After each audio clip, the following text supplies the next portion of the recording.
বান্দরবান থেকে ইয়াসিন আমাদের সাথে যুক্ত হবেন।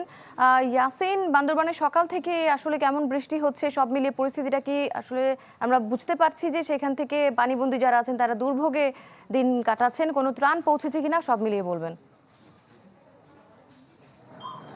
বৃষ্টি আসলে গত 7 দিনে যে টানা বর্ষণ, বলতে গেলে কালকে এই বৃষ্টিপাতের পরিমাণ অনেকটা কম ছিল।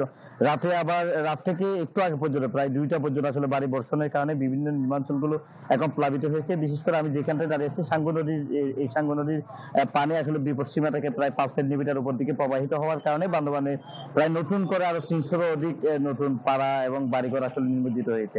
আমরা লক্ষ্য করেছি বান্দরবানের সাথে কেরানীহাট, সাতকানিয়া, কক্সবাজার, ঢাকা সহ সারা দেশের যোগাযোগ বিচ্ছিন্ন রয়েছে বিভিন্ন জায়গাগুলো তলিয়ে যাওয়ার কারণে। অন্যদিকে বিভিন্ন জায়গায় পাহাড় ধসে পড়া, গাছ পড়ে যায়, বিদ্যুতের খুঁটিও নষ্ট হয়ে যাওয়ার কারণে বিভিন্ন জায়গায় বিদ্যুৎ সংযোগও বিচ্ছিন্ন রয়েছে। আমরা কথা বলেছিলাম বিদ্যুৎ বিভাগের যে নির্বাহী প্রকৌশলী সৈয়দ আমির হোসেনের সাথে। তিনি আমাদেরকে জানিয়েছে বিদ্যুতের যে সমস্যাটা সেটি সচল করার জন্য তারা বিভিন্ন জায়গায় বিভিন্ন টহল টিম করেছে এবং ওই টহল টিম বিভিন্ন জায়গায় কাজ করছে।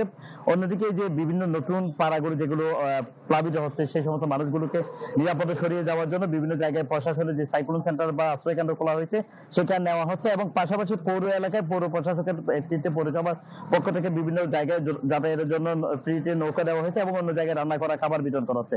জেলা প্রশাসকের সাথে কথা বলেছিলাম, জেলা প্রশাসক আমাদেরকে যেটি জানিয়েছে বান্দরবানের 7 উপজেলা, 34 ইউনিয়ন, 2 পৌরসভায় 220টি আশ্রয় কেন্দ্র প্রস্তুত রেখেছে। প্রত্যেকটি জায়গায় তারা ইতিমধ্যে রান্না করা খাবার এবং শুকনো খাবার বিতরণ করেছে এবং যে সমস্ত জায়গায় নতুন করে প্লাবিত হচ্ছে সেই সমস্ত জায়গার তথ্য তারা সংগ্রহ করছে। তবে ত্রাণ না পাওয়ার যে বিষয়টি সেটি এখানে ওইভাবে না থাকলেও কিন্তু মানুষের চিকিৎসা এবং ওষুধ সরবরাহ নিয়ে মানুষের ব্যাপক পরিমাণে সমস্যা রয়েছে বলে আমাদেরকে পানিবন্দী মানুষরা জানিয়েছে। জি, ধন্যবাদ আপনাকে।